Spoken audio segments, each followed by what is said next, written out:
One bright spring morning, a beautiful red rose bloomed in the forest. As the rose looked around happily, a pine tree nearby said, "Wow, what a lovely flower. I wish I were that beautiful." Another tree replied gently, "Don't feel bad, dear pine. Every plant is special in its own way." But the red rose lifted its petals proudly and said, "Well, it's clear that I am the most beautiful flower in this whole forest." A friendly sunflower turned its yellow face toward the rose and asked, "Why do you think that? There are many beautiful flowers here. You are just one of them."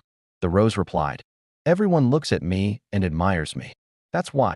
Then the rose spotted a cactus standing quietly nearby and said, "Look at that cactus. It's so prickly and ugly." The pine tree frowned. "Red rose, that's not nice. Beauty isn't just about looks. And remember, you have thorns too." The rose turned away proudly. "My thorns are nothing compared to that cactus's thorns." The trees whispered to one another, "What a proud flower."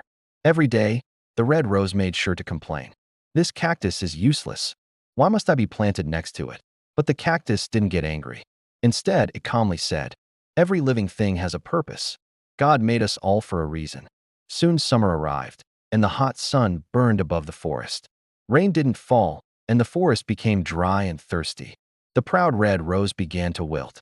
One day, the rose noticed some sparrows poking their beaks gently into the cactus, then flying away looking refreshed. Confused, the rose asked the pine tree, "What are those birds doing?"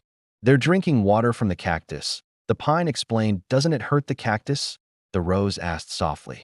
"A little," said the pine, "but the cactus doesn't want the birds to go thirsty." The red rose gasped, "The cactus has water?" "Yes," said the pine. "And if you ask kindly, the cactus may let the sparrows bring water to your roots." The rose felt embarrassed for all the mean things it had said. But finally, with a quiet voice, it asked the cactus for help. The cactus smiled kindly. "Of course, everyone needs help sometimes." The sparrows flew over with beaks full of cool water and watered the rose's dry roots. Little by little, the red rose became healthy again. From that day on, the rose never judged anyone by their looks and learned that kindness makes everyone beautiful. Moral lessons: 1. Never judge others by their appearance. Everyone has something special inside them. 2. Kindness is more important than beauty. When we are kind, we make the world a better place. If you enjoyed this story, don't forget to like, share, comment, and subscribe for more interesting stories.